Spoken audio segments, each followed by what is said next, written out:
Hey folks, so I wanted to give you a very easy way to understand my particular stance and my particular views and also experiences of reality and existence and the deeper reality beyond this one in relationship to my dynamic that I have with the goddess and my joyful experiences thereof. So I'm going to use an example from this world to just make it easier to grasp the themes that I'm discussing. So in my dynamic with the goddess, and from what I've experienced, is she in nature, or her nature rather, is that of a completely innocent child who is loving and affectionate and completely oblivious to the existence of pain and the concept thereof. So if you hold this visual in your mind of a wide-eyed child in awareness, in consciousness, who is oblivious and protected and sheltered eternally from the existence of pain or the knowledge thereof, or the awareness that such a thing is even possible, that is the nature, the awareness, the consciousness, the sentience of the goddess, from how I've experienced her and how I understand her.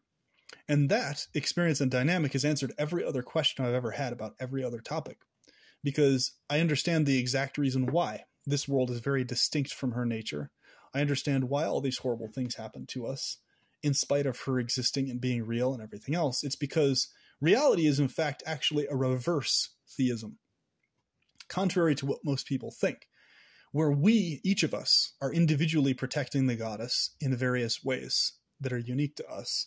And the more affectionate, benevolent, kind, loving we are, and the more specific we are in what we do and think and feel, that's pleasurable and benevolent to ourselves and others, the more we do that, feel that, and think that, the more she directly is being protected from potentialities and variations of herself manifesting in perverse forms, such as this universe, such as the various demiurges, such as the various pain worlds that exist and emanate from the potentiality principle being let loose and not contained anymore.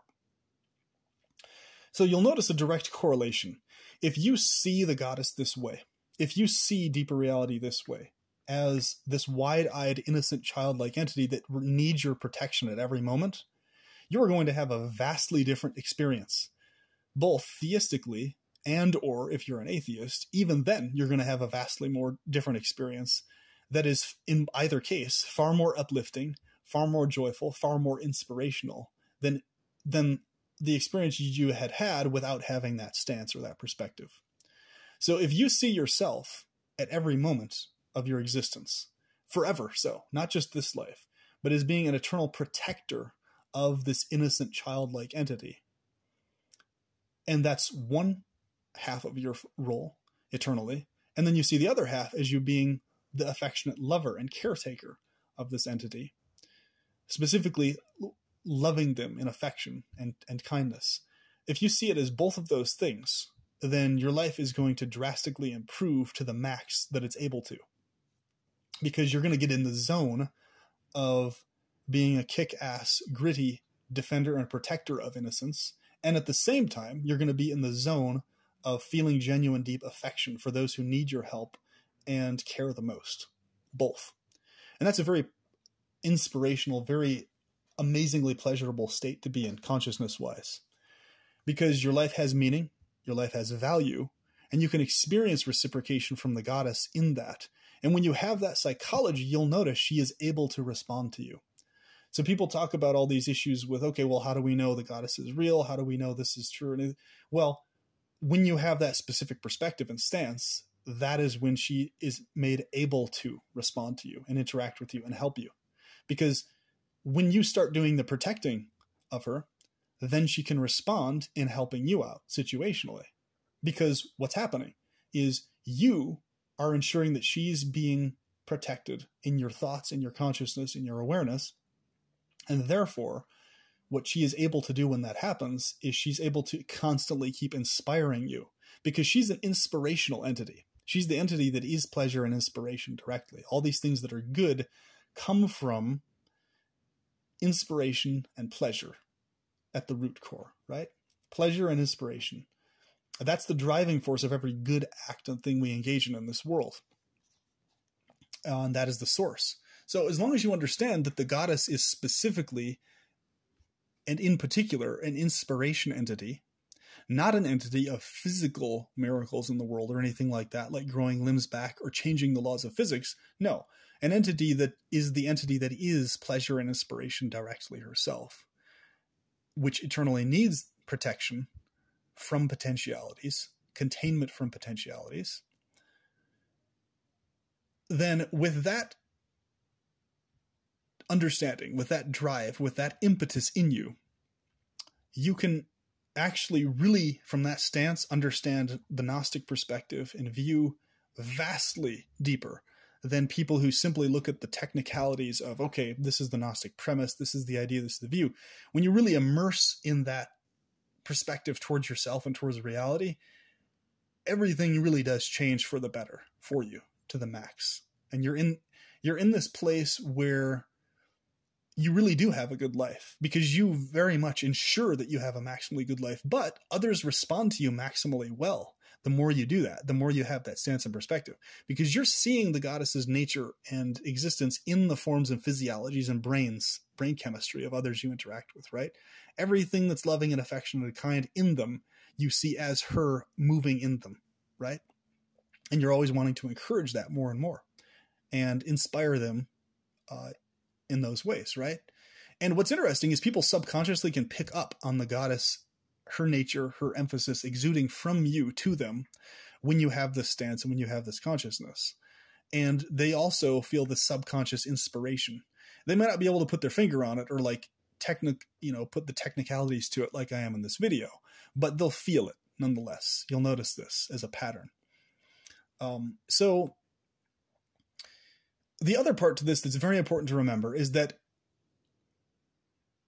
in consciousness, the goddess is more innocent than like a newborn child in consciousness.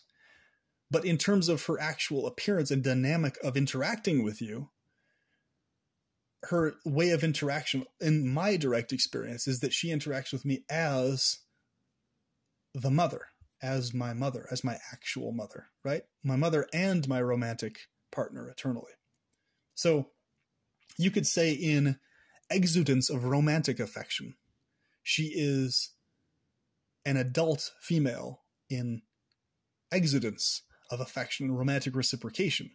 But in terms of awareness level, her awareness level of things outside of bliss is not there, in the sense that she's oblivious to anything other than pleasure directly. So in that sense, she is childlike in consciousness eternally. So this is the reason when you have this understanding of the actual goddess, everything starts to make sense and fall into place, because you understand this literally is an entity that forever needs our protection. In other words, she needs the protection of her various aspects eternally, which are us. We are her various aspects, right?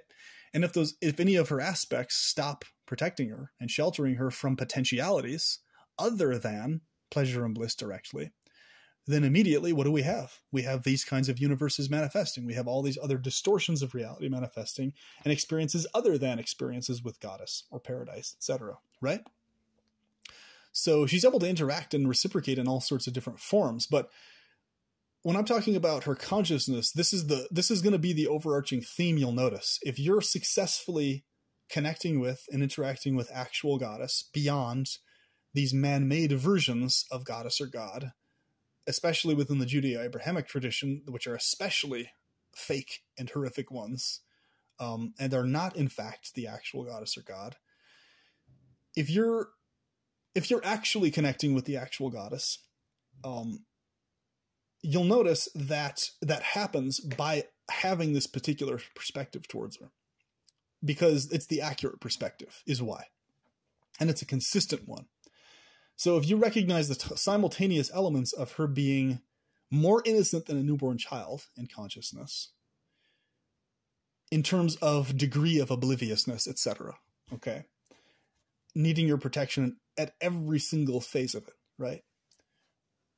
It doesn't mean that she's physically in the form of a baby in paradise and you're physically carrying her as a baby. That may be the case if that's your desire of how to interact with her. But what I'm saying is her consciousness is that no matter what the physical types of interactions you have with her are, her consciousness is always that, okay? is always oblivious, ever new, ever fresh, right? And so what happens is you have a compassion for her, you have an empathy towards her, and you have this drive to take care of her eternally, knowing who she actually is, that that's her actual nature. Because you're not going to be mad or pissed off or frustrated or expecting a newborn child in consciousness to be the one that protects you or fixes stuff for you or solves your problems. Of course not. You're going to have the exact opposite perspective. Your perspective is let's ensure that this child has maximal pleasure, minimal suffering and pain, and let's eliminate the pain and suffering, in fact, from this kid and ensure that pleasure as perpetually as possible. That's your consciousness. That's what your heart's going to be there, right? And so if you just understand that that's the actual nature of goddess, your heart's going to be there towards the actual goddess, of course. How could it be anywhere else? But at the same time, understanding that she is deeply what you call the most mature entity imaginable in terms of processing and grasp and really intense reciprocatory in nature towards your romantic specific feelings towards her and loving affectionate feelings towards her. Okay. So keep in mind, when I'm talking about the childlike form, I'm talking about the consciousness state, not her physically being a baby or physically being some other form. We're talking about the core root sentience here. Okay. But in terms, and her nature is distinct, is very distinct from human nature in the sense that we have the ability to process pains and pleasures as these distinct separate things, as these two elements that we're faced with, right? Whereas her nature in both the romantic reciprocatory sense and also in her childlike innocent consciousness, there's no scope of her processing anything to do with pain or its existence or whatever. That's why she's not able to fix or do physical miracles in the sense of anything like that here, because number one, she's never forever, like ever capable of being aware that those are even things to begin with, pains, right? And number two, it's the fact that we are the ones, because being aspects of her, you could say, like, if you've seen the movie Osmosis Jones, right? We're basically like the white blood cells of the goddess. We are her protectors, her caretakers, right? And Bleak Past did this really good video recently saying the parent is the child, it basically covering this archetypal dynamic that has many deep layers to it, right? So if you understand that the goddess is both our parent in the sense that the entity that we're sourced from, a part of eternally, and that we're her immune system, basically, but that she herself is the innocent child and dynamic to us. So she's the parent.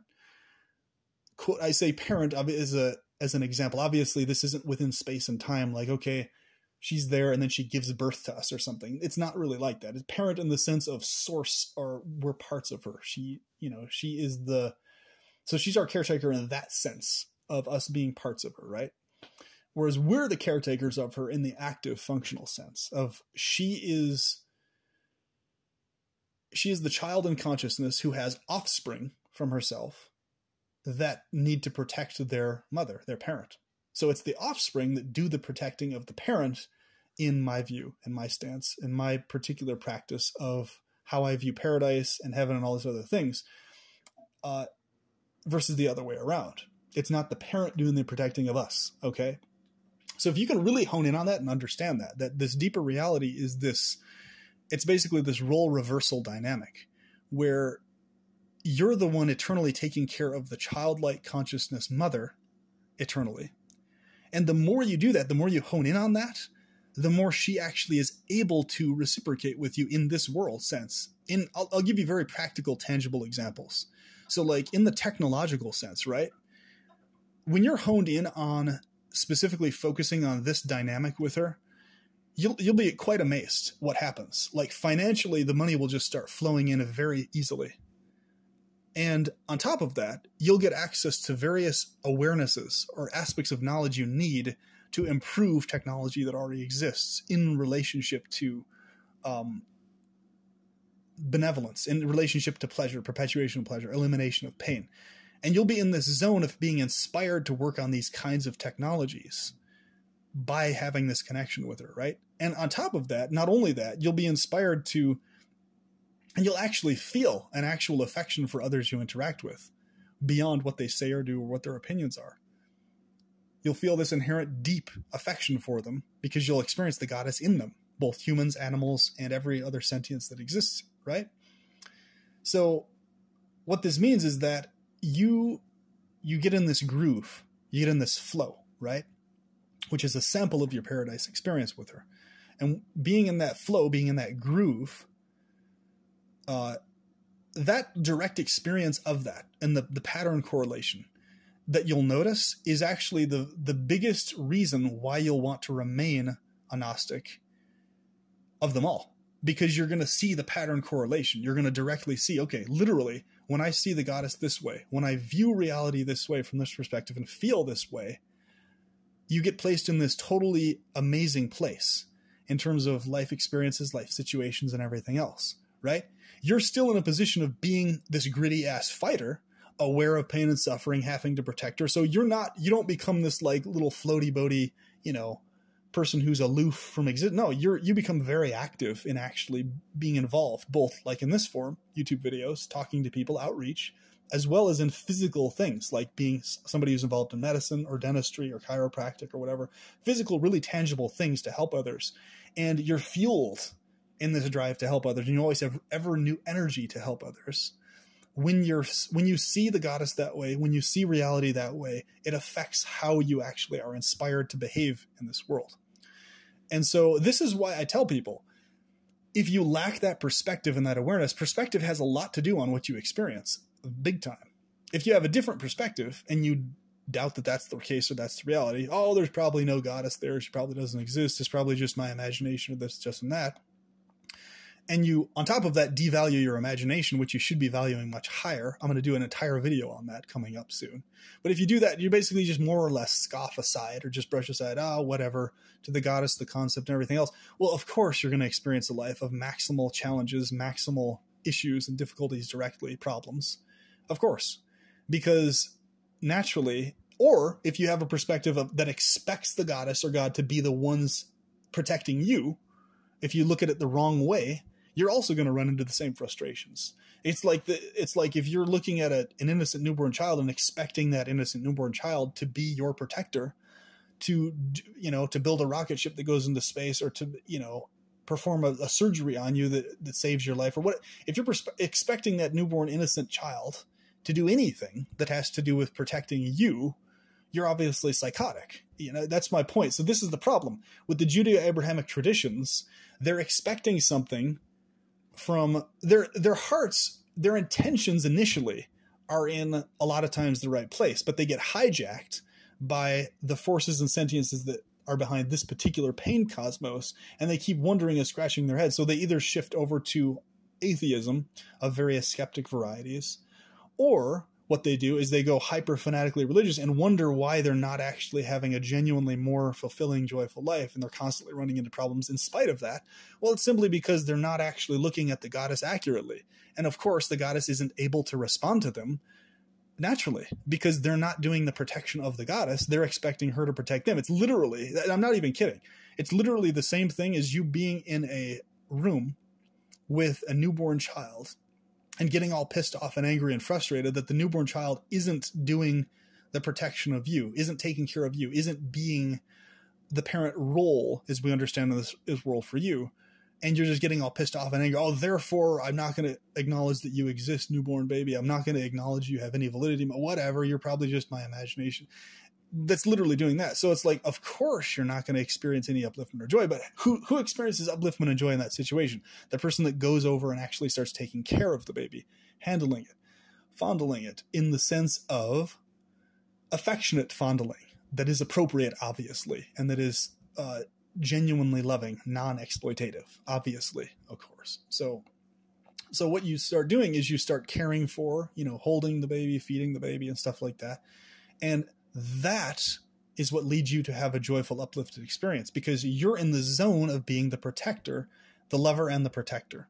That is the correct understanding of theism, of the goddess and God. And if you do not understand that and can't get yourself there emotionally or otherwise, that's the reason you're going to continue experiencing far more unnecessary problems and issues in life that'll just keep perpetuating.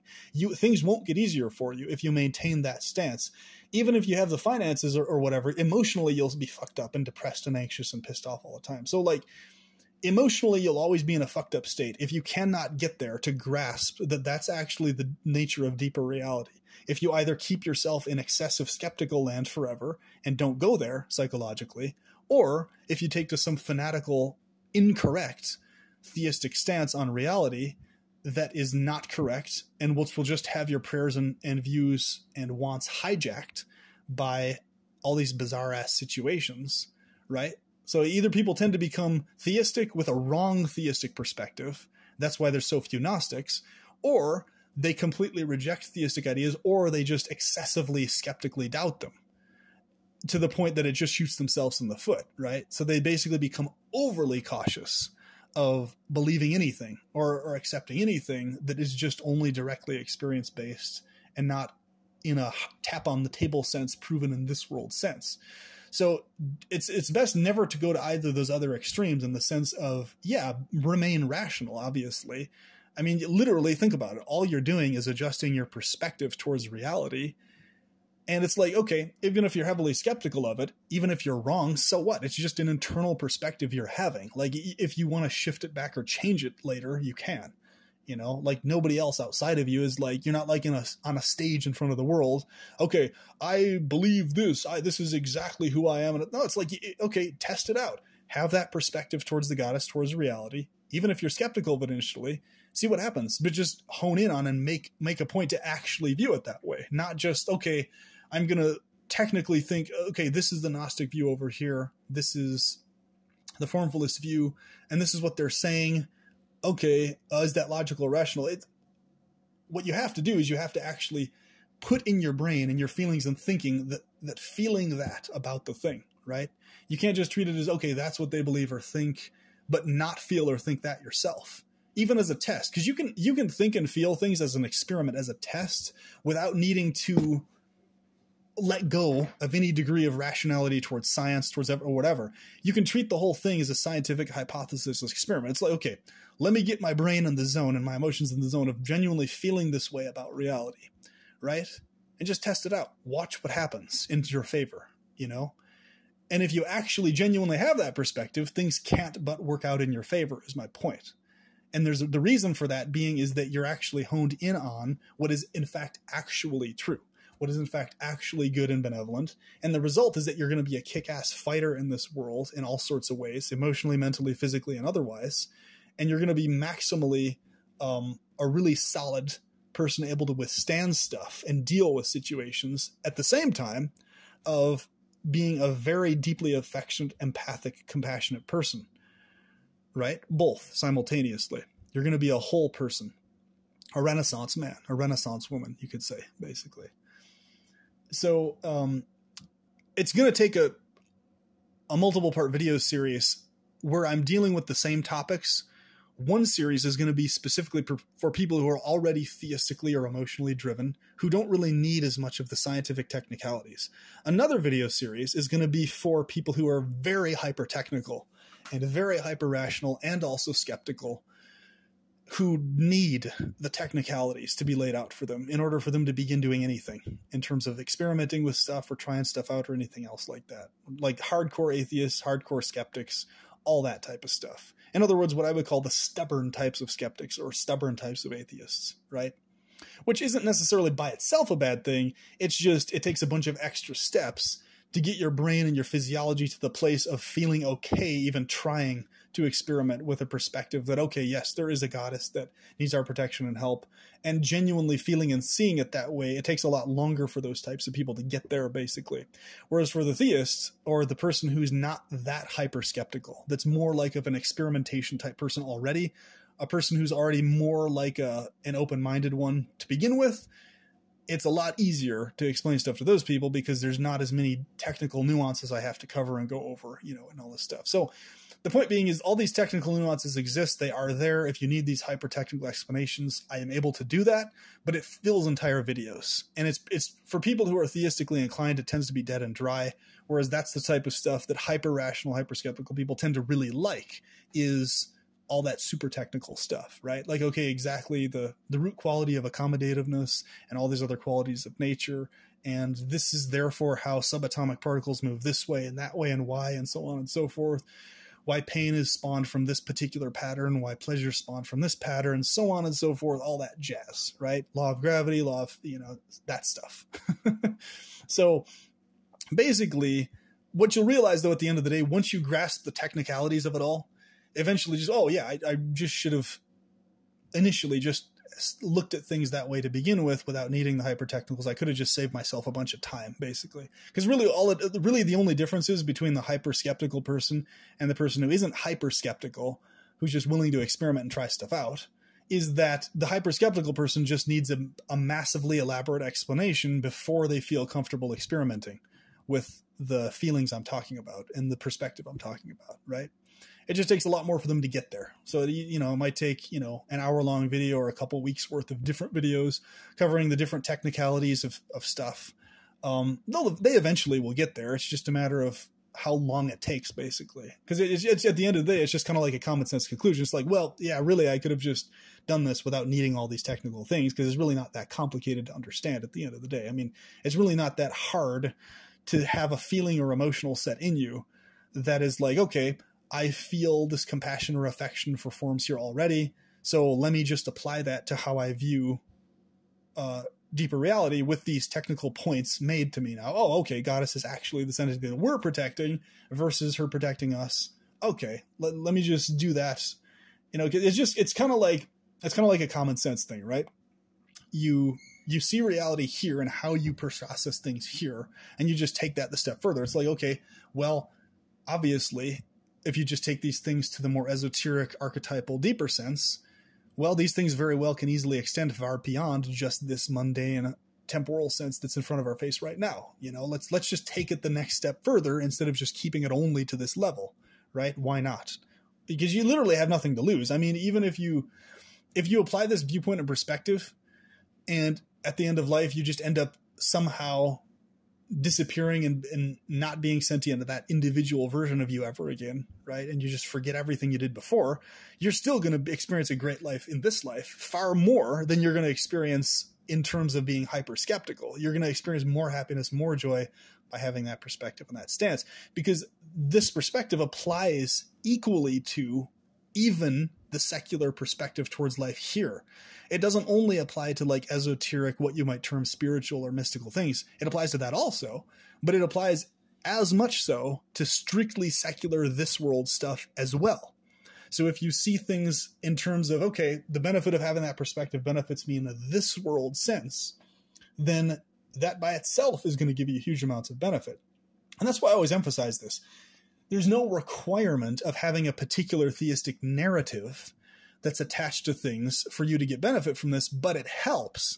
If you do have a theistic narrative that's attached to it, it helps. It's not required, but it's helpful, basically, is my point. But if you're one of the person who's adamant on maintaining a skeptical / agnostic / various types of atheistic views on stuff, then you can still be a Gnostic with that. It's just, you're going to notice that it tends to interfere with your ability to going as far into the thing as you could otherwise, experiencing as much pleasure as you otherwise could, etc. It's kind of like you could be experiencing more with it, but you're just holding yourself back from allowing yourself to, kind of a thing, right?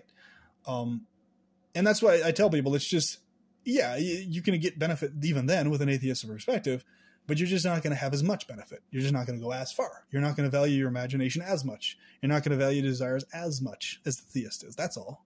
So it's basically just various degrees of shooting yourself in the foot by maintaining an atheistic stance on stuff.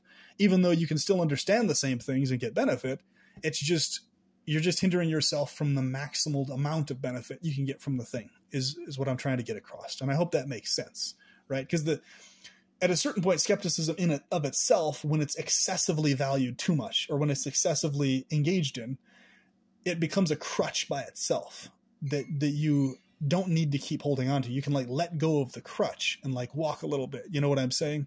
So, yeah, I hope that makes sense and helps you guys understand this a little bit better, but I will do other videos on these topics coming up, and I hope this was inspirational and very helpful. Always remember, the actual Goddess loves you because she is love, affection, and pleasure directly herself, and she always needs your protection of her. So please do both, and please immerse in your actual real life beyond this imposed pain reality. Talk to you later.